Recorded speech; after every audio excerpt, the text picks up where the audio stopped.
Hello, everybody, and welcome back to another interview here with me, Maximilian, from Celestial Heavens, where you can find all things related to the Might and Magic franchise. This is part 2 of my interview together with Marcus Pregent, who was a level designer on Heroes of Might and Magic 3, Might and Magic 6, sorry, not 7. But he also worked on games like Legends of Might and Magic and a lot of other games in the gaming industry. Today we talk a bit about Ubisoft era Might and Magic. We talk about our own personal experiences, and we also discuss a lot of Heroes of Might and Magic 3 map making. Yes, we will discuss the Forge as well. We have a lot about Legends of Might and Magic, a lot which at least I hadn't heard before. So it's gonna be a fun one. We will also learn how Marcus, together with the company, actually trolled pirates back in the early 2000s, and I laughed hard at that one. So yeah, stay tuned. One more quick thing as well. Don't worry about the dog in the beginning. He will be quiet after a few minutes in, so don't worry.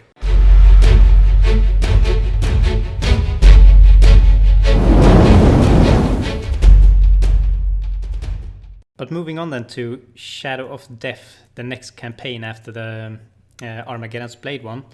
You created the Elixir of Life, right? The Jello campaign. Jello campaign. I actually got assigned to Jello effectively. Mm-hmm. I wasn't necessarily seeking that one out. Yeah. But since Shadow of Death didn't really have a title campaign, I mean it did, but it didn't. It wasn't like Armageddon's Blade, where it was like, ooh, this is the big story. Yeah. They had lots of little stories, and they were just kind of continuing what went on. I wasn't in charge. I wasn't lead level designer. That was Jennifer Bullard,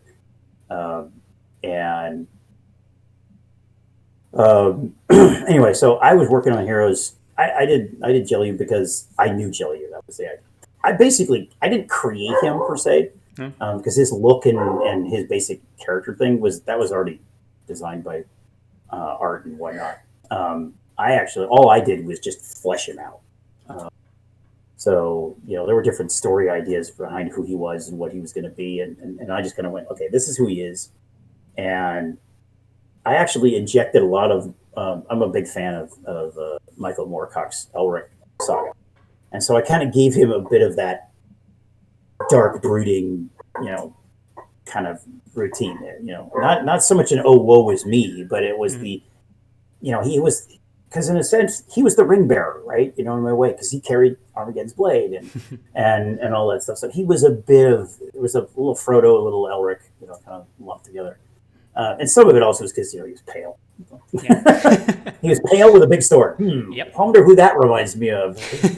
So, because frankly, nobody knew who the Witcher was, because I don't think Andrew had written him yet. So at that point, so I don't know when the Witcher books had finally been written, but yeah. I don't think they were written until after 2000, which is way past. Yeah. I went with the original White Wolf. Mm-hmm.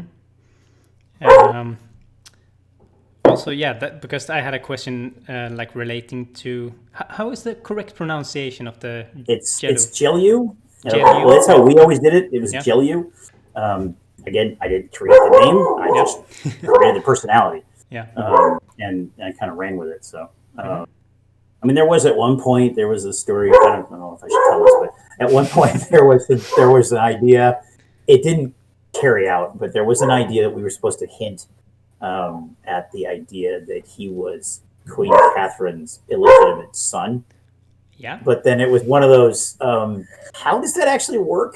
Yep. It's not like she wouldn't know. It's a lot harder to do. If it had been Roland's son, that would have been a whole other story. But if you look at them on the cover art, you can tell where we were originally coming up with that, because he's got the exact same shade of hair color as Catherine. Exact same. So when Adam did the art for the cover, the hair colors are identical. Yeah. So I actually that heard was back that when we were once thinking as that. well. So. It's, but I think I kind of left that one on the road because one, I don't know how to actually make that That's a little too How do you soap tell opera it? for me. Well, it's a little too soap opera for me. So. Yeah. Yeah, because he's a like half Vori or Vori. Yeah, well, like that was the elf. thing. He was half Vori, half human, and the half human was supposed to be Catherine, but I don't think I don't think it ever became the official. No. So, But on the other hand, because he again, has no I think official one, I guess, right? there you go. So now you heard it here, folks. Yeah. Was there any plans to like play out any maps or like make a faction of the Vori elves? Not that I know of. No. If there were not then. I know. I mean, there might have been something for 4, but I was gone by the time 4 rolled around because I was over on Legends for a while, and then when 3.0 was starting to go downhill, they put a bunch of names in a hat that were because 3.0 called Mark Caldwell and said you have to let go of so many people. Yeah. And he was like, "What are you talking about?" Like, we were profitable. Mm. Our whole studio was totally profitable. There was no, but the company overall needed to lighten the load, and so anybody who wasn't an essential worker, and unfortunately, I had finished doing all the AI railing for Legends that I had done, so the AI could actually follow you around them. I'd finished doing all of that, and so I wasn't on the map or something. So my name got thrown in the hat, and unfortunately, I won the wrong lottery on that one. So I got to be part of the first round of layoff. So which sucks. It's always tragic to hear about this. It's like I can feel it in my heart. It happens. It happens. Yeah. Unfortunately, good studios have a tendency. I mean, it happened to THQ. It happened to. So I'm sure some friends of mine that worked at Volition got the heave-ho as a result of being bought by Deep Silver. But the funny part about that is Deep Silver ended up being bought by the company that is now called THQ Nordic.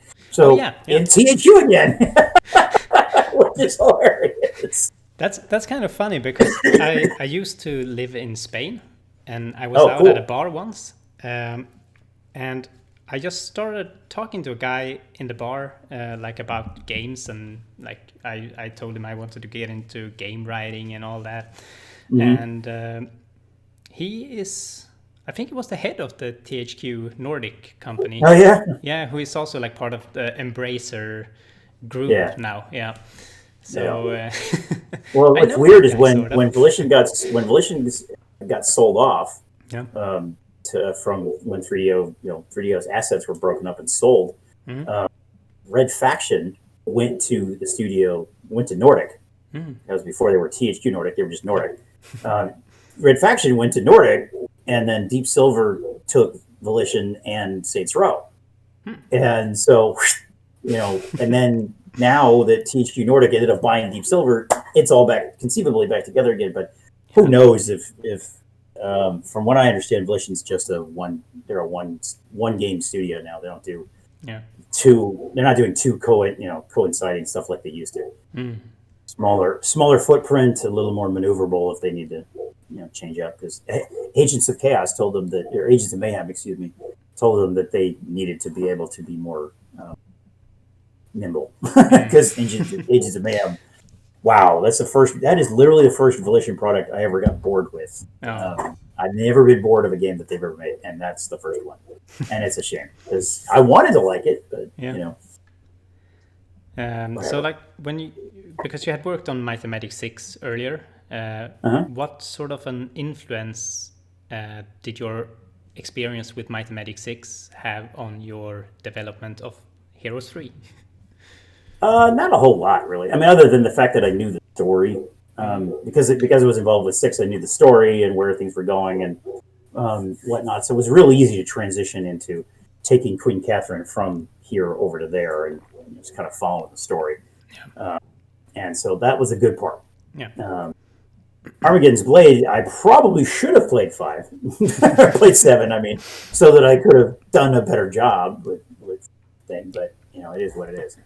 I think it's a great campaign and a great expansion, even though Elixir of Life is my personal favorite. Well, I'm glad to have been part of that. So and a lot of other people I've talked to have said the same thing. They're like, I really love that one when I told them that was your creation. Yep, that's mine. So, are you pleased with how Heroes 3 turned out? Are there any things that you would like to have changed or made differently? I think Heroes 3 came out really good. It's still fun to play even 20 plus years later, which is kind of nice. And the nice thing about games like Heroes, or Borderlands or Mario or whatever, because it's not hyper realistic in the graphics, it actually ages well. Yeah. I mean, it's not amazing, like, but anything. But then again, cartoony stuff and stuff that's unrealistic does have a tendency to play better. I think in terms of age. Yeah. So. Yeah, it's really true. It's like a lot of games has not aged very well. Like if you compare it to Heroes graphically, it doesn't really feel like it's a 20-year-old game when you start it up. Yeah, I mean, what's weird is that there's no direct mobile version because this would fit perfectly. It's turn-based, so there's no worries there. Yeah. Right. You could always monetize it in a way by selling resources or heroes or artifacts or whatever. I mean, there's all kinds of ways you could make money off of it in that regard. Advertising stuff. Even if you just sold the game as a $6 item or something, or $5 item, $4 whatever, I'm sure it would make money. Now there are two that I've seen. Yeah. One is actually made by Ubisoft. It has Heroes 3's story and characters. I would say story entirely, but it has the basic story and it has the characters. But the gameplay is radically different. It's good, but it's very, very different. So that's kind of cool. It's all about formations and so it's a very different game. Chaos one, right? That's it. Yeah, I played it for quite a while actually, because it took me a while to get used to the fact that it was a very different game, but it was still oddly compelling. So I played it for a while. And then there's another one which I don't know the name of. It's like something or other of Magic or whatever, but it looks like Heroes 3, right? It plays like Heroes 3, but its graphics aren't quite as good. It's like a knockoff, but it has the hexagons, it has the characters, it has the exact same style of battle, and it's also free, so it's pretty impressive in that regard. But I think I played that one as well, but I just can't remember the name of it either. I think it's something similar to like Magic something or Might something. Yeah. Typical. It's a clearly knockoff name, but it definitely looks like someone who was a huge fan of Heroes decided, well, no one's done it, so why shouldn't I? Yeah. And just put a name on it, and boom, there you go. And I think Ubisoft made like when they released the Heroes 3 HD, like without the expansions and all that. They also Which I don't understand. No. Why would you? If you're going to sell it in HD, why not just sell it with all the freaking expansions, you knuckleheads? I mean, if fans can make a HD mod, why can't a multi-million-dollar company do it? It's Well, we all know Ubisoft has their issues, so just look at the Assassin's Creed franchise. That is a situation that is rife with problems, and I hope they fix them someday. Especially now that they're going to be doing a Star Wars game. They are? They better, just recently announced that now that EA's exclusivity just ended. So as a result, other companies doing it, and it's going to be an open world Star Wars game. So we'll see how that goes. Wow. Yeah, that's going to be interesting. I guess they're going to have a lot of big no budget. details as to what era it's set in or anything, but who knows? Yeah. So.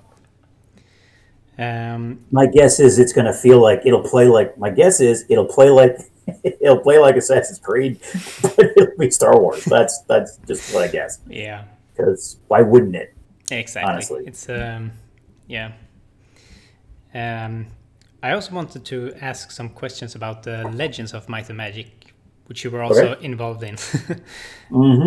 So what was your involvement in the development of that game? I was a level designer, just like I did on Heroes and anything else. I was, I guess you could say, a senior. I was level designer 2. That was, my title, my fancy title, and slight pay upgrade. But I didn't get any actual more, anything beyond that. But that's 3DO. I get the fancy title bonus, but I'm still woefully underpaid for what I was doing considering back then, let alone now. Now it'd be like, you get paid that little? That's awful. Yeah. You work in a third world country or something like that? Because I was paid $35,000 a year to be a level there. And that's with the promotion. And that's just abysmal. That's not a lot. There are other people. No, back then there were other people making 40 plus. So 3DO was way underpaid. Anyway, in terms of what I did on it, I was doing maps. We started out, that project was rife with chaos. It really was, because it had an identity. That identity changed, and the identity changed again. It was like, what are you doing? It was like this constantly changing. And the funny thing is that I have credits in Might and Magic 8 and 9 as a result of work I did in Legends that didn't get used, but got used over there. So whatever. I wasn't even at the company anymore, and I still got level designer credits. It'd be nice if I could have gotten some, payment on that. Yeah, the too. bonus. We didn't get bonuses. No. That was the other thing. We didn't see it. That was the nice thing about working at like Volition, for example, or at Sony. We would get bonuses if the title did well, and health just for meeting certain time, contracted bits. Who was it? Was it John? Yeah. John McCannigan said something really great to me once. When we were doing some design ideas. It was like, and I think I talked to him about my tabletop game that I was working on as well, that I'm still working on. But it was what is your game about? Right? And he was talking, drill it down to the very bare bones thing. Right? Is your game about running and shooting? Or is it about shooting? If it's a shooting game, then work off of that, right? If it's about dating, if it's about farming, it doesn't matter what it's about. What's your core element? But what is your core gameplay element? Forget about the trappings of setting and story and all that stuff. That's icing on the cake. Yeah. You got to figure out what is your cake and build it up from there. And it was very, very enlightening to hear that. He's been doing this for a long time, so he kind of knows what he's doing. Yeah. What was the original concept for the Legends game? It was 3D Diablo. First person 3D Diablo. That was what it was supposed to be. Yeah. We were going to have 100 levels. They were going to be randomly generated. We were going to build them. So they were all custom built levels, not the pieces like Diablo did. But we were going to build all the levels. We were going to build 100 different levels. And then what would happen is each time you went through a playthrough, it would grab like 30 or 40 of them. And it would just randomly grab those levels. And so you would progress from floor to floor to floor because it was supposed to be a giant tower. And for one version, when we first started doing it, we were doing it through a ladder, right? Or stairs, something like that. And there was this core piece of geometry you were supposed to plug into the beginning of your level and the end of your level. And once you got there, you did it. And so you got your... then later on, that changed to an elevator. I don't know why, but it did. Okay. Whatever. Because the idea was originally with stairs. I think it was stairs. So you'd walk down and you get to the stairs. Once you went down the stairs, it would load the next map. And then you just come down the stairs on the other end. Yeah. Makes sense, right? Yeah. Well, so they switched it to, I guess, jazz it up or something. I don't know. I don't know the concept. They didn't really explain why we did X versus Y. Yeah. And then it was, you're going to get on the elevator, you go down the elevator, and then you load, and then you come to the next battle. So it was 6 of one, half dozen of another, to be honest. The only difference is the elevator was much bigger because it had to accommodate 4 players, whereas the stairs are just stairs. Yeah. And so I guess at least with the elevator, it required everybody to be in the same place before it would load, whereas the stairs, technically one person could get to the end, and then that's not what they wanted. Yeah. So, and then somewhere along the lines, it changed. It's funny that you mentioned in your email to me about it being as Team Fortress. Yeah. No, actually, a closer. I'll tell you exactly what it was. Yeah. Counter-Strike. Counter-Strike, yeah. It was fantasy Counter-Strike. That's it. In fact, we actually played to get in the mindset. We played Counter-Strike against some other companies. I was like Nova. It wasn't Nova Logic. It was like Cirrus Logic, I think, and then I think it was Creative Labs. That was who we played the first time. Oh. So we got in a room and we had this huge, whiteboard, the big monster whiteboard conference room, and all these tactics. And Brian and one of the other guys, or I think it was Brian and Chris, were talking about, okay, this is how we're going to do it. And they came up with every single, approach, right? So if we go on this time, we're going to go to, Site A, for example, if we play Dust. Still one of the greatest multiplayer maps of any game ever made, hands down. Yeah. That and Blood Gulch from the original Half-Life. Anyway, you go to Site A, right? So we're going to Site A, okay, and if we went to the Site A, it's like, as you pass that one open door, throw a grenade. Doesn't matter if it misses or not, just throw the grenade and keep going into the, the Site A. So when we were counter-terrorists. And when we were terrorists, it was the whole, we're going this way, or you're going back around. So it was, we mopped the floor. We never lost a round, right? In fact, we didn't even lose. We rarely lost a person. Yeah. Because we completely decimated their approach. And then next week, we were to play somebody else, and we got cocky. We didn't plan, and we got creamed. So shows teamwork in that game was important. So, yeah. But that's what we ultimately were making. Now, we did a couple of different gameplay styles, but ultimately, because we had the AI in it instead. Yeah. Or excuse me, in addition. But that's basically what we're making. And I made Stoneham, which, yeah. Is that the original? I actually have some screenshots. Wow. That I made and printed in black and white, unfortunately. Yeah. The town of Stoneham. Stoneham was actually the name. Yeah, there we go. It was see if I can get that decently up there. Wow. Stoneham was a map. That's the only one I remember. There was another one I did too. It's in here as well, I think. Mm-hmm. It was a siege map.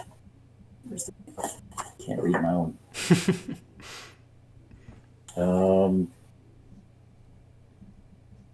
I don't know the name of this one, but this one I don't have a name for. It's a map. It's hard to get the camera there. There we go. That's better. So it's got bridges and a cannon. It was like a siege map type thing. Mm-hmm. So it's one of my old resumes. Anyway, but so that map I actually had a lot of fun when we were taught lighting. And because, artists weren't going to light the maps, we were. And that artist would, make it better. But so it was sort of like the hero's path. We built the original setup, artists would beautify it, and then come back to us for gameplay tweaks or whatever. But I was able to build, I don't even remember what engine we used for that game, frankly. I want to say it was the engine that was for, is that what we used? I think we used the engine that was used for the Angel game, Requiem. Okay. I think that's what we used, but it might have been something else. But anyway, so we built stuff in 3D. So we're building I would build castles, buildings, walls, all together. And then it was Requiem. We built it using the Requiem engine, I think. Requiem Avenging Angel. The only cool thing about that game at all was that you actually had this pillar of salt weapon. You literally turned somebody to a pillar of salt, so it was hilarious. All the angelic weapons, the regular guns and stuff was like, whatever, who cares? Give me the cool angel power. That's what I wanted. Yeah. That's what I want to play with. Yeah. Lightning bolts and all that stuff. Anyway, but we were building this stuff, and so I did that map. I think I did 4 or 5 maps. One of them I don't know that it actually made it in the game. It was supposed to be a good versus evil. It was a Dragon Slayer map. Mm-hmm. So it was a triangle, right? The dragon's up at the top of the map, and then the evil's over here, or good's over here, and evil's over here. Evil started in a forest, dark forest, right? So dead trees and stuff everywhere. Very dark, dank kind of vibes. And then the good team started off in this village. But the village, I had been playing, so let me preface this. I had been playing a lot of, I've been I totally got sucked into American McGee's Alice back then. And so my map was that map was an homage sort of to American McGee stuff. Because you started off in a village that had these big giant mushrooms. And I mean, they were, literally houses for people. But I built like one mushroom and then rotated a couple times to have like 3 or 4 of these things there. And it was a Smurf village, basically. That was my goal. That was my thought process. We have a Smurf village and the Dark Forest. And then you go off, and then each had a path. The problem was the evil, I think, had a faster path by mistake. But when you got in here, I had rooms that were upside down. I had stairs that did the whole rotate and flip thing, just like American McGee's Alice did. Yeah. And I got all that to work, which was awesome. It was so cool. I couldn't believe I got it to work. But anyway, then you went up inside and you go through this other area. And so the good had to go a little slightly slower path. So it wasn't very well balanced in that regard. I don't know if they fixed it for the final. Again, I wasn't working there anymore when the final product shipped. Yeah. Did you ever play the final product, or? I don't know if I did or not. I think I got it. Yeah. I mean, they got me a copy, but I don't know if I ever actually played it. I don't think. Or if I did, it was a really long time ago. Yeah. Yeah, because that map was a lot of fun to make, and the dragon was like trapped in this. It couldn't go anywhere, so it was it was designed in a perfect cone. So it didn't matter what door you came through, it could kill you.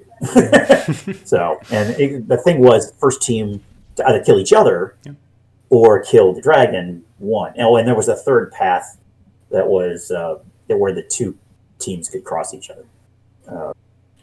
And so, anyway, it was like there was like a almost straight up path, and then there was like these curvy paths that come around. You could come around, you could pincer the dragon this way, or you could come up, funnel up right straight through right down its throat, basically. But apparently, I guess evil had an easier time. And my real intention was to take the map. My vision for this map was to take the entire map, and then the whole thing would be black and white. So all the textures would be black and white. The only thing that would be color would be the characters. Oh. So it was that real, dream state kind of. I think I called it Dreamland. I think it was called Dreamland or something like that. But I think it ended up getting cut as a result of the fact that it wasn't that well balanced. I was like, you know what? You hired me back. I would have fixed it. Anyway, I would have loved that back then. I could have used it. Yeah. Anyway.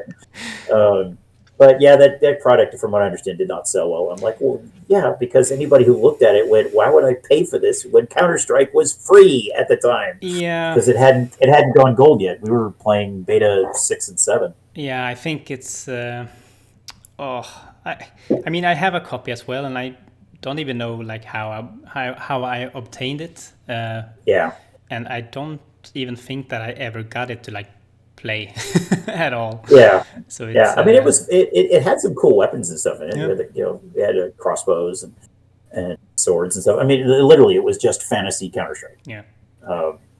So I mean, we had hostage maps and escort the king, which is the VIP style map. There was, I don't think it was. Well, the dragon I think was kind of not really a bomb type map, but I don't know if there was one of those. But like for example, the town of Stoneham, the glass, I had it set up where if you hit it, it shattered. Oh. And so you'd have this jagged outside edge of your glass that you could shoot through and stuff. So it was up in the tower, and there was. I think that was set up for hostage. Yeah. So. It sounds like it was like a really ambitious game to start with, like or at least like the dream of the game that was supposed to be, sort of. Yeah. Big plans. Yeah, part of one of my levels that I did that ended up in 8 or 9, I don't know, I'm sure which, was a prison level. I had one where Cliff Blazinski, who used to work on Gears of War and all that stuff. He did a talk at the Game Developers Conference in 2000 that I attended. It was about level design, and it was fabulous. And he had this great piece of stuff. It was the commandments of level design, right? Thou shalt not do this, or thou shalt do this. Right? Well, anyway, the first rule I think was, if you're going to steal from the best. So I did. I stole liberally from American McGee. I stole from some Counter-Strike stuff. I stole from I one map that I did. I don't know where. I think it ended up in 8. I did this whole map where I did the water raise and lower thing, like you would in the old water temple from Ocarina of Time. That's where I got the idea. And that's where I really, that was my first map that I built in the 3D, and that was challenging because I had to build it, but I had to be careful because of draw distances and all this stuff. And so it was one of those, the water was here, so you'd swim over to the switch, it would lower it down here so you could get to this switch, which would lower back up so you could get to it would take it to another level. And I remember. That worked out really well in a way, but at the same time, that map to me, was a bit of a disaster because it was my first time. So it was my first 3D map ever. Yeah. And it was, whereas the one castle map, that one with the bridges and stuff, there's a throne room on the inside. And I was playing with shadows and stuff where I had like an ankh, like an Egyptian ankh hanging above the light. So it would cast this big shadow on the ground and throne room and all this stuff. That was an escort. Yeah, that was like a VIP escort mission. You had to escort the king to the throne. Oh, yeah. And so that was fun. I mean, I enjoyed playing with that stuff. And honestly, I think my best geometry is probably there or the Dreamland map. Yeah. In Dreamland, I had the most fun with the geometry, but yeah, it sure sounds like it. It's brought back what you said about the Donald Duck game. Because they didn't care. I mean, they didn't care what you made, as long as it was fun. Yeah. And it was just, you could come up with the bizarrest concept, and because I ran by them my idea. I'm like, hey, this is what I want to do. I want to have black and white textures. I want to have all this stuff. So the only thing colored can be the spell effects and the characters. That's it. Everything else will be black and white. And because the frame rate on a map like that will be much higher than on the other ones that are colored because it's a lot less, memory involved. Yeah. But that is what it is. I wish I had video of it. That's the only thing I really wish is I wish I had some video of like flying through it and stuff just for nostalgia's sake. Oh, yeah. So let's see here. There's also some community questions that have come in from readers and people all across the web. Yes. So the first one is from Urian Stonebow. And it reads, in Heroes, the AI doesn't know how to use Dracon or Jello's special abilities, like upgrading to sharpshooters and enchanters. Was this a design decision or was it just a limitation? I think it's a bug. Yeah. But it might have been planned. Unfortunately that's out of. Yeah. No. I don't know how to control it. That's an AI. That would be a question for like Greg Fulton or whoever the AI programmer was. I want to say it was Gus Smedstad, but I'm not sure. Yeah, it rings a bell in my head somewhere. I'm so bad with names; it's incredible. Oh, I'm also pulling names out of the dark recesses of my memory. So. Okay, so the next one is. What was your general approach when designing scenarios or campaigns for Heroes 3? Did you usually plan the map out beforehand and make sketches on paper, or did you immediately go to the editor and design the map as you went along? Oh no, we had zones. There was a very specific style of how you do it. It was extremely abstract initially. So you'd have you'd mark off zones basically with lines or whatever, and then you'd put double lines for where cross through could be. So you were basically setting up, okay, I'm going to have a treasure zone, I'm going to have a castle zone, whatever. And then you'd place certain specific features. If you're going to be doing teleporting, for example, you'd put where those teleporters are going to be, where the gates and stuff are going to be. So I can't even believe I remember that. But yeah, you'd have this abstract piece of paper that you look at and you go, the hell is that? But if you knew what you were doing, you'd go, and then you go to the map, and if you put them together, if you knew what you were looking at, you could actually see where the choke points were, because it was all about, if you look at my maps especially, because my maps, again, like I said, I can't necessarily, other fairies, for example, is the one I know for sure, anything in Armageddon's Blade. and obviously Elixir of Life. You look through those, you can see where I built mountains and stuff to a point, or trees, and they come into these specific choke points where you can see and if you look at them as just lines on paper, that's exactly how the maps were. Yeah. In terms of the campaign maps, obviously we had the story element from the cinematic, so we knew what the goal was for them. Whereas the, single player or multiplayer maps, those were you just build whatever you wanted to. Multiplayer maps obviously were about multiplayer collisions, but and the idea there was to try to make it as fair as possible for all, 4, 5, 6 players, however many you had. Because you didn't want to have a map where like, oh look, I got all the gems and all the cool stuff over here, but you got nothing. Yeah. That would never fly. So you got the monster part of the map. Yeah, you get all the monsters, I get all the cool stuff. Yeah, exactly. And look, I'm rolling all over you. How amazing! I went over here. No, you can't have over there. You won last time, so yeah, no, we did. Those maps were not. Those maps were soundly rejected and were fixed. Yeah. So because they did happen. Yeah, and I've seen some fan. I remember when we first got started getting some fan maps. Mm-hmm. Oof. Yeah. You can tell the difference between a professional map and an amateur map, like just by looking at it. Half the time. Now the random map generator, I don't remember playing it, but I'm sure we did. I've read some fan comments from now about how the random map generator is much better than it used to be, and I'm sure that's because of improvements along the way. But the one thing that everybody should know is that when the tools we worked with for Heroes 3, Armageddon's Blade, and Shadow of Death are exactly, well, that's not entirely true. Heroes 3, we basically use the exact same editor everybody's got available to now. Especially with Armageddon's Blade when we introduced the campaign editor. And by the time we got to Elixir, by the time we got to Shadow of Death, that was literally, there was nothing. In fact, I think our tools programmer had nothing to do on Shadow of Death, because we were literally using the exact same, other than fixing bugs or whatever, or adding in features that we had needed or were requested by the fans. Oh yeah, he had a very light workload, and the greatest part about working on Armageddon's Blade and Shadow of Death, the goal with those was to work not a single hour of overtime, no crunch at all. That was Greg Fulton's plan.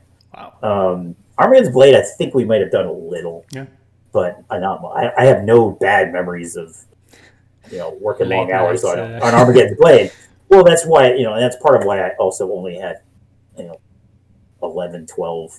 No, I want to say I have less than 15 maps in Armageddon's Blade, because 7 maps got tossed.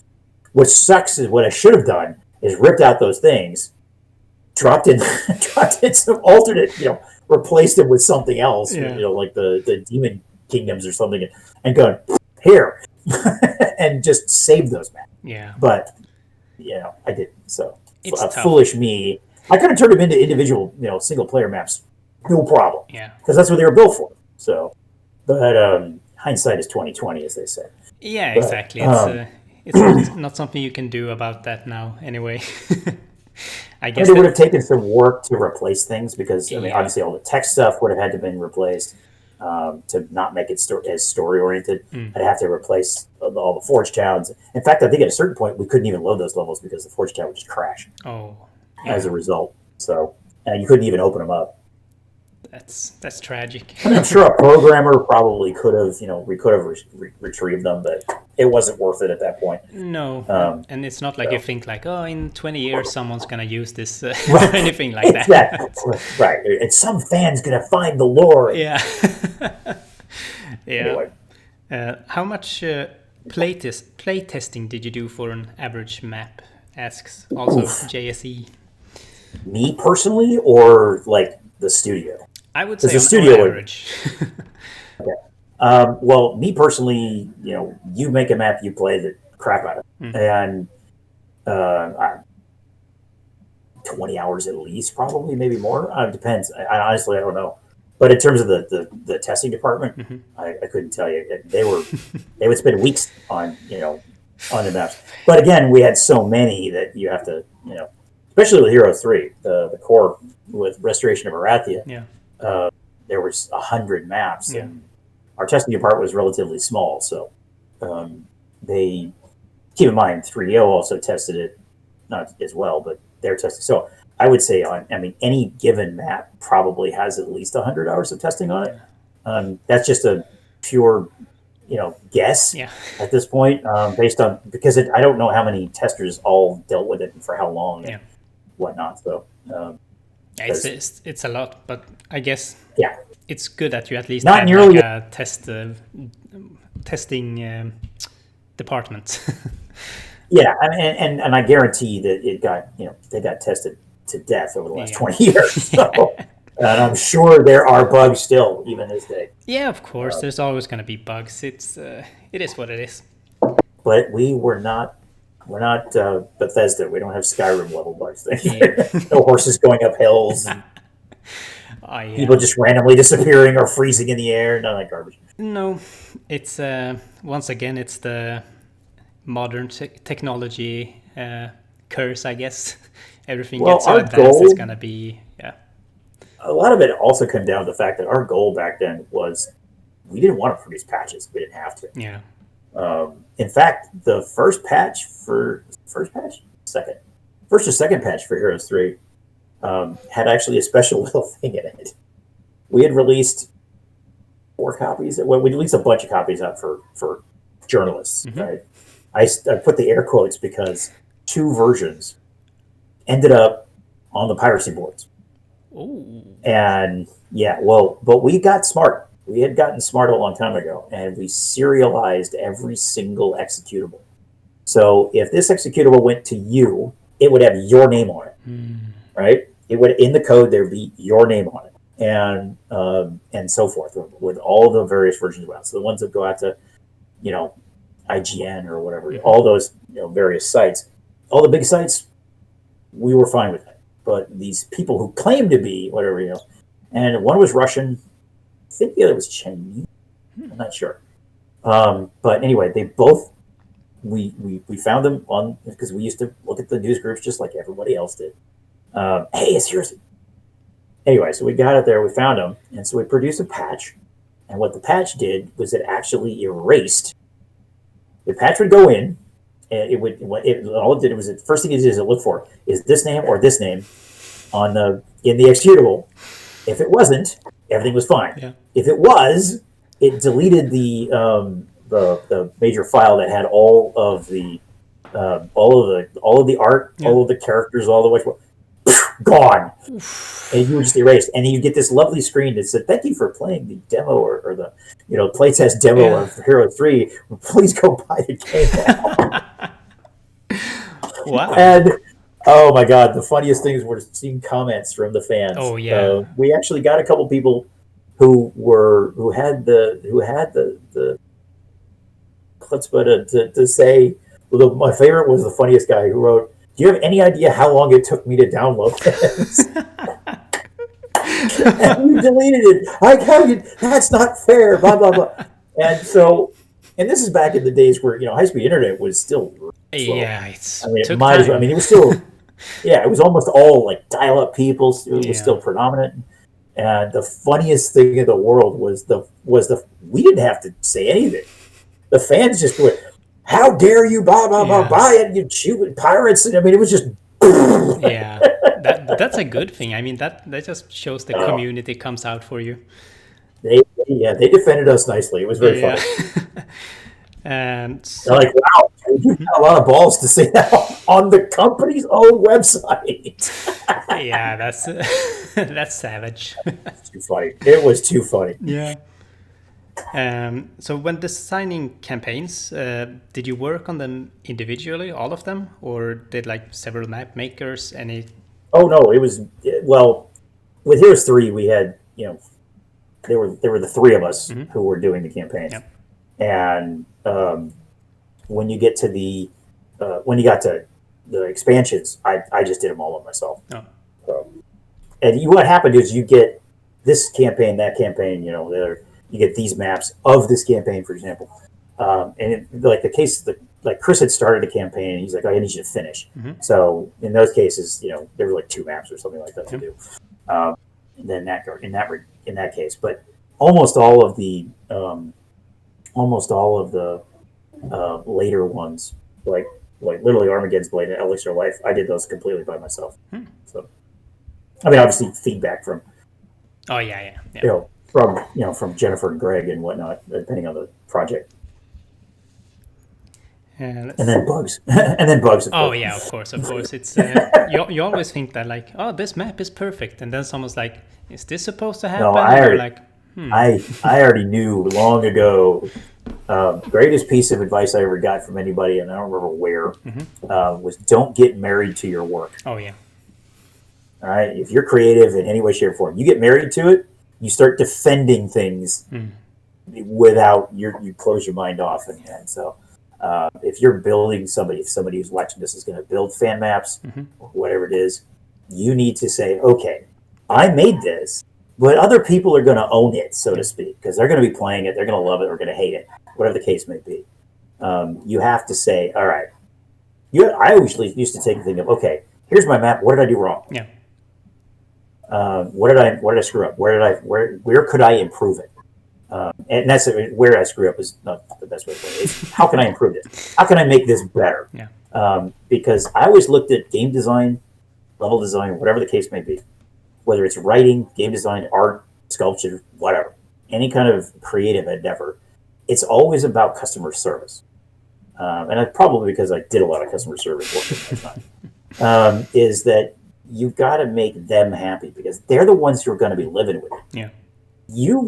No matter how much time you spend, no matter how much time you visually stay in that world, it's not yours as soon as it leaves your hand. Yeah. You give it to the public, it's theirs now. And it's theirs to own and take into their own. Because, I mean, look at Star Wars fandom, for example. George Lucas puts this stuff out there, and then a lot of us, myself included,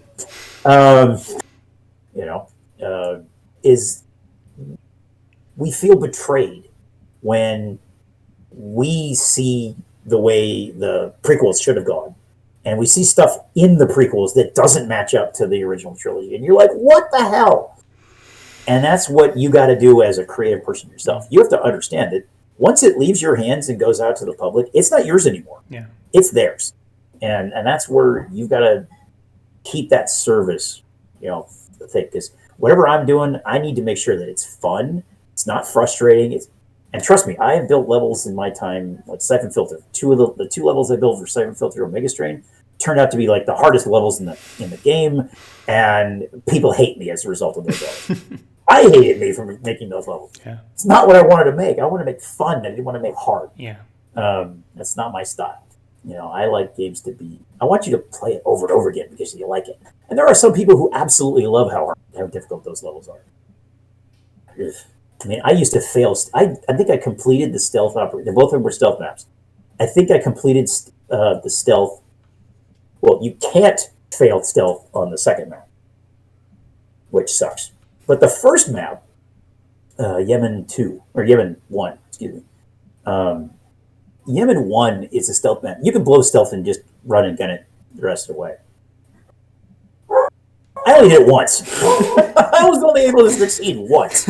Out of the unbelievable amount of times I played that map, once I was able to stealth my way through the whole thing. But then that's not my style of gameplay. Yeah. I prefer to, I want to shoot my way through things. I mean, like when I play Cyberpunk 2077, my annihilation is much higher than my stealth. Yeah. Because I just blow everybody apart. Because that's how I want to shoot. I want to shoot my way through things. That's the fun part.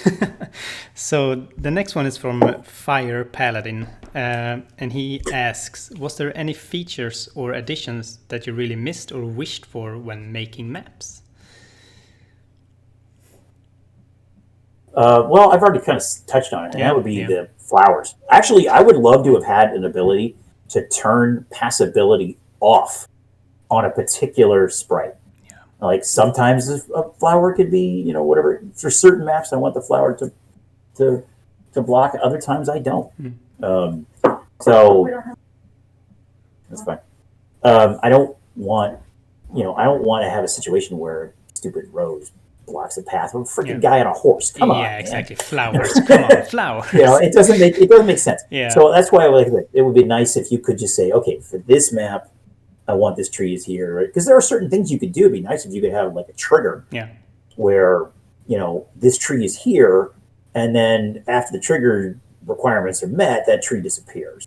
Those kind of little things, and those would be nice if I could remove things from the map as time goes on. We kind of have that with the gates, but we kind of have it with the gates. But I would love to be able to give the fans the ability to be even more creative than what we did. So. Actually, I'm guessing you'll be glad if you decide to do any more maps. There is like I think it's called Map Editor Unleashed, where you can actually go in and you can change the passability of any object, and you can still use it with the original Shadow of Death game. Wow! And you can also change the graphics of stuff, so you could make like things disappearing as well. I assume. That's cool. Yeah. You hope. Well, I'm gonna say. I mean, that's just something that came to mind. That's not necessarily something I would probably do, but it just occurs to me that that's something that somebody else. I mean, because trust me, there are people way better at this stuff than I ever was. I've found as time goes on, I look at something like I used to think I was good, and then I'm like, I'm really a hack at certain times. It's because. My level of creativity. I mean, I'm on the autism spectrum, but I've recently come to discover, and so I know I think differently than other people. Yeah. But there are people that are even better than me.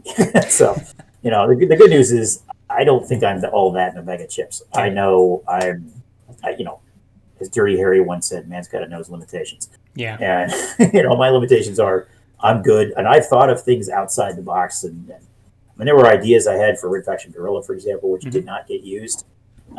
Which I know good gameplay ideas. They just didn't get used. Yeah. So no time, no desire. In some cases, no desire.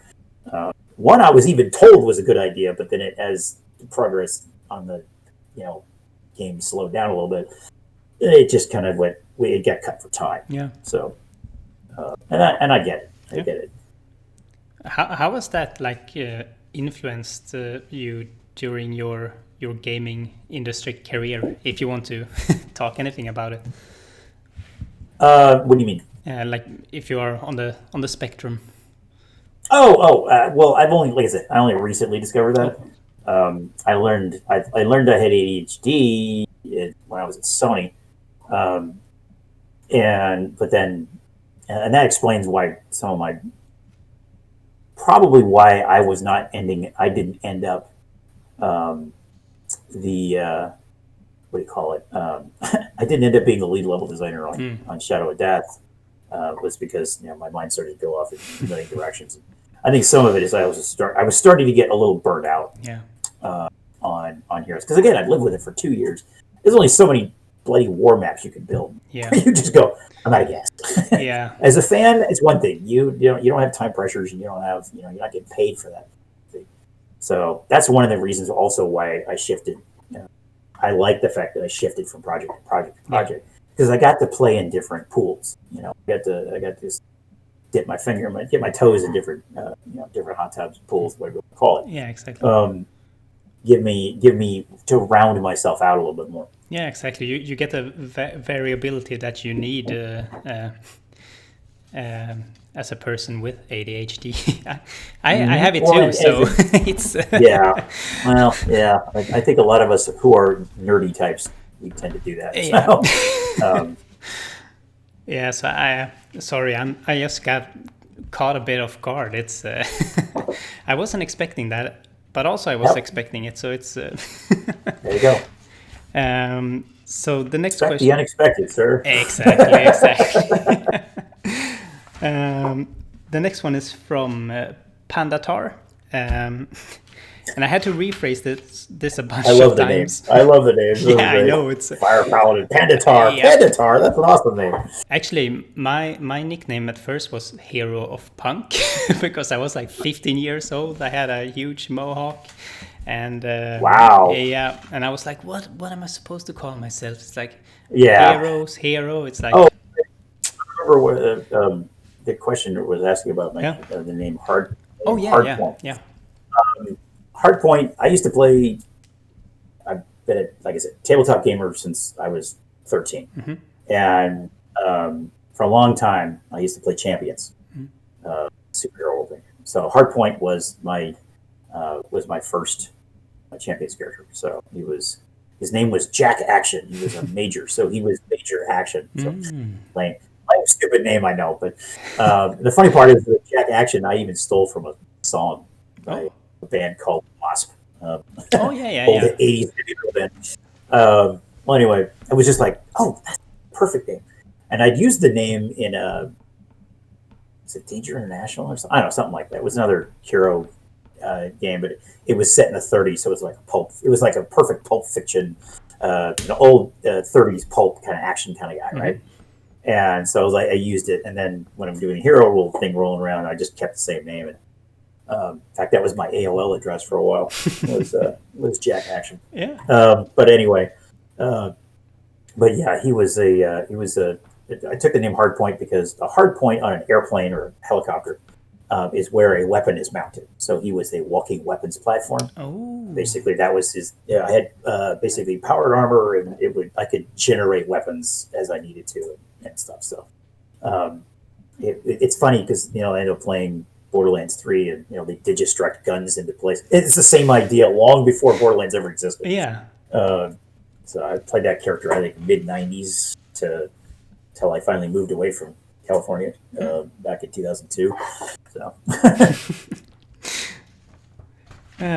So let's see here. Yeah. So the question from Pandatar, it's what was the reasoning behind adding chests that would eradicate you, summon a pack of bloodthirsty monsters wanting to kill you, etc. in Might and Magic 6, if you have any clue? Ooh. That would have been not my purview, because I had nothing to do with that stuff. So, now that I'm sure was upper level design folk came up with that. So, all I did was build outside world. That's all I did. Yeah. I was. What's funny is I was technically called a level designer, but I was more artist than anything actually, because all I was doing was shaping terrain. Yeah. I mean, I built a few buildings, but my buildings were crap compared to Kent's. So. Let's see here, and then there's another one from. I don't actually know how to pronounce this, so I'm just going to say it letter by letter instead of putting it together. CUC. Okay, let's see here. As we know, sorcerer spells are divided into 4 elemental schools, and cleric spells are collectively self-magic, divided into mind, body, and spirit trichotomy. Who made these design decisions? What were the thinking processes, especially for the rather unique name and division scheme, choices of cleric magic, and how did this affect the design of Heroes 3? Well, that probably would have been Greg Fulton. He was the lead designer on the project. Those designs would have been him, maybe Dave Mullick. I honestly don't. Yeah. I had nothing to do with spell. No. So. No, I'm guessing it's from Might and Magic 6, right? As well as because then you have. I mean, those could be. Those are. I think those are basically taken off of what was already existing in the MM series. So and just kind of expanding it over, and some of it's leftovers from Heroes 2 and Heroes 1 and King's Bounty, and we did a lot of with a game series that's been around for that long, you really kind of have to pull some of your legacy stuff over. Yeah, of course. As well. Great. So do you still play any of the games that you were involved in making? I played Heroes 3 for a few hours. I went through, a few of the maps from Heroes 3 once I got the complete setup last year, but I haven't touched it. That was literally the first time I touched it in probably 20 years. So the problem with that is that you work on it for so long, you put so much of you into it, at least with me. I put so much of me into Armageddon's Blade. Well, especially Armageddon's Blade. Jellu, I hate to say it. I know you're a big fan of it, but I have to say it. I don't remember all that much, but my gut says I kind of phoned that one in a little bit. I did not have. I was just done with the whole. I wanted something new, And that's what was nice about Legends, was it gave me something completely new to start with and focus on. I could get regenerate. But by the time we got to Shadow of Death, I was a little bored of doing Heroes maps. I'm sorry. I mean, I can understand it. I was running out of gas. It's really what it came down to. I was just running out of ideas. There's only so much save the world or whatever you can come up with. So, but yeah, no, and some of it is because I took when I was so honored by Greg and them to come to me and say, "Hey, we want you to do whatchamacallit," because they knew how much I cared about this stuff and whatnot. And I think they knew I had the writing chops and whatnot to do it. And said, we want you to do it. And I was like, oh, hell yeah.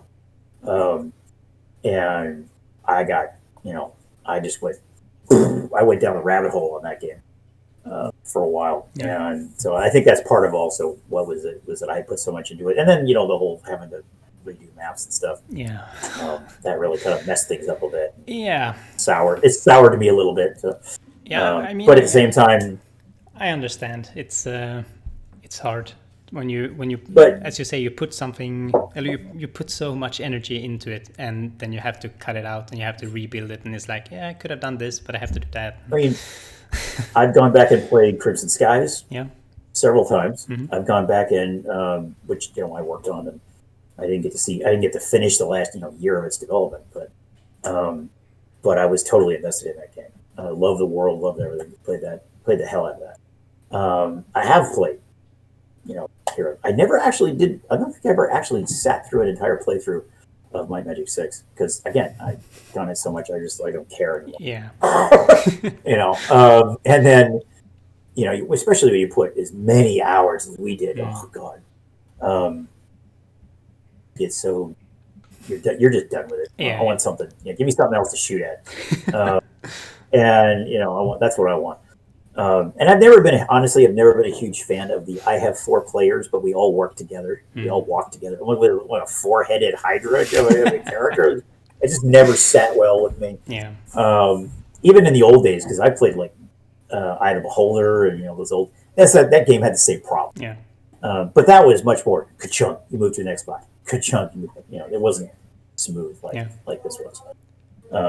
So, but yeah. Anyway, I also go back to the first games I played were Ultima 1 on the Apple II, on my old Apple II Plus. Temple of Apshai, which was made by Epix. That was awesome. I love that game. In fact, I still use the hero. His name was Brian Hammerhands. I still use him in role-playing stuff occasionally because that's just a cool name. Yeah, exactly. It was just a top-down game, and the character stuff meant nothing to the gameplay, but because there was no story in the game. Yeah. We just run around killing monsters, but it didn't matter. It was just a cool name, so I kept it. But in terms of playing my own stuff, I mean, like I said, I played Heroes.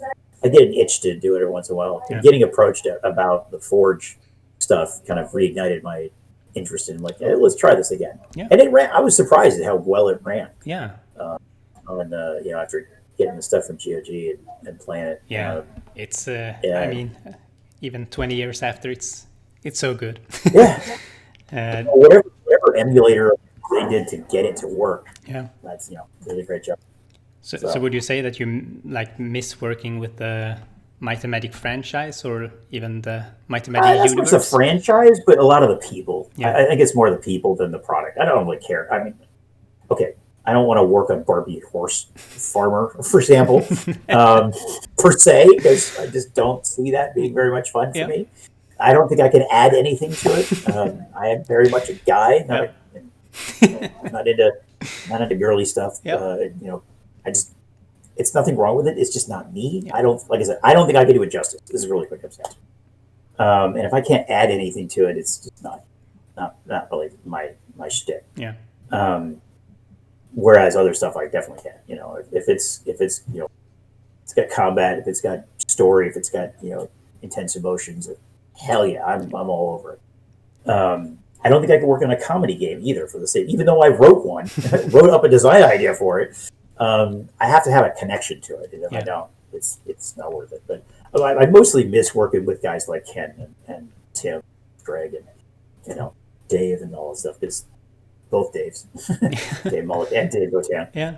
because those guys were fun. I mean, like Ken, Walter, Ken, Tim, myself, and Dave Gotan were all in the same room together. We used to go to lunch together. I mean, it was all we were like the Four Musketeers for a while. It seemed like. We have lots of memories of going to Bad Chinese, is what we used to call this one Chinese place. Mm-hmm. Was not very good, but it was relatively cheap. So we go to, Bad Mexican and Cheap Chinese. That's right. Those are two places we would go a lot. And then there was this awesome Japanese place called Yamato.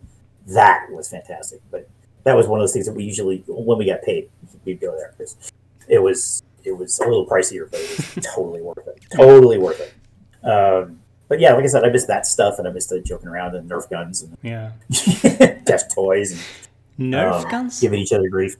Yeah, we used to shoot each other with Nerf guns occasionally. What? In the office? Yeah. Poof. Yeah, in the office. Okay, yeah. When I worked at Volition, somebody actually went out as a team thing, because it was part of Reflection Gorilla. They went out and got a bunch of them and just passed them out to people. Like, here, pick a gun. So. Wow. And then it was a stress thing. It was a stress relief. So just all right, here we go. And then poof, this room is going to go get that room over there. So, and it was nice. It was a great way to relieve stress besides primal screaming and punching. Yeah, you should have had a pillow or something like on your desk just to scream into it. You have no idea how many times I would have loved it. Usually when that happens, you're like, okay, I'm taking a break, and you load up something and you just blow the snot out of something. Great Faction Gorilla was great for that. You just go in and just start lobbing rockets or grenades into it. Yeah. And watching stuff just fly because destruction is always very cathartic. So.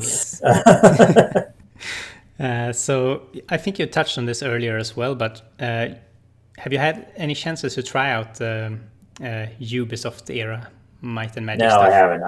I have not. I thought about it, but I haven't ever bothered to. Yeah. I remember when when 5 came out, I remember looking at it and going, "Ooh, wow, that's really cool." Yeah. But I never bought it, and I certainly haven't played it since. Yeah. And Might and Magic 10, I didn't even know it came out, to be honest. So. Yeah, it's. But I did play. Oh, I take it back. I did play. What was the game? Who was it? It was a Polish company. Polish or Croatian, I don't remember which. Had put out another game that had the Might and Magic name in it. What's it? Dark Messiah, perhaps? Yes. Yeah. That I played, and I loved it. That was fantastic.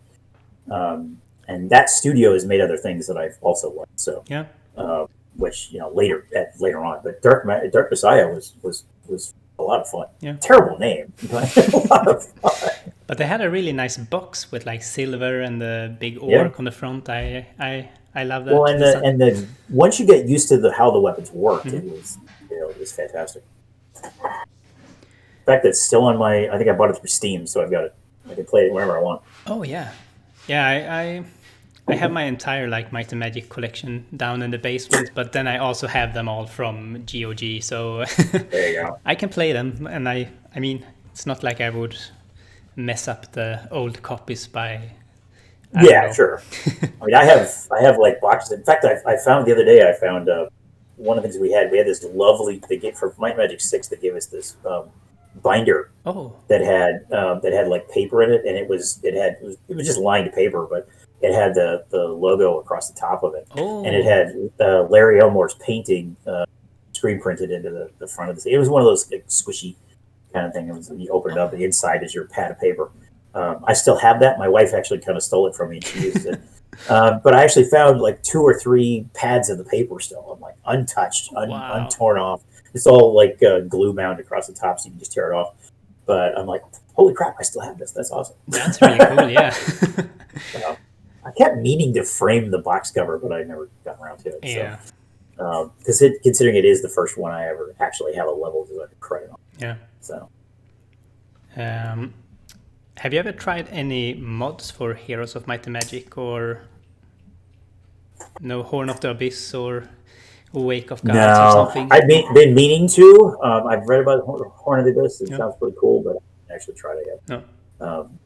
Part of it is because of the whole. I'm like, want to get the HD, but I want to figure out how to make it work. And then I thought Horn of the Abyss, I think, actually includes it or something. I'm not quite sure. I think they do from a couple of updates ago. Yeah, they have the HD mod included. It's really that's good. probably the best way to go. Yeah, because and I don't know, the guys doing the Forgetown stuff. It's all HD. I know that. Yeah. So. And I don't know where they got the art they got. This guy, he came to me. He's like, "Hey, will this help?" He actually had design notes, a design doc I wrote. I had nothing from that era, and he brought me. Oh my God, it was so beautiful. I was like, "Oh, thank you," because the beginning of the doc was written by somebody else, and then the rest of it was all me. I could even tell where it stops. Like, oh, yep, clearly the rest of this is all me, because my writing style is different than theirs. So but. How did that feel like to get something back after so many years? The ego boost was like phenomenal and nothing else. Hey, we like your stuff so much that we want to get your input. Yeah. And they were coming to me, but the funny part is they asked me all these details. I'm like, I honestly don't know. I can't answer that because some of it was stuff related to My Magic 7, which I don't know. Yeah. Some of it was detailed story stuff that I'm like, dude, that was 21 years ago. I have no idea. So it is what it is. Yeah. It's often like that. It's the same like when I try to get all the questions together, and people are like, in the first map of this. Don't ask me details of that. So I don't know any of that stuff. Yeah. Yeah. And if I do, I'm the only reason I remember that thing in Fairies, for example, is because that was my catharsis. Yeah. So there's a couple of other ones I put in there which are like, you stomp a fairy to death. Yeah. And, little things like that because it was so over the top with the evil. Yeah. But then that one, I remember that one and where it's placed and all that stuff. But that's just because that was really personal. Everything else is whatever. I don't remember any of it. Really, like an emotional memory, I can guess. Yeah, absolutely.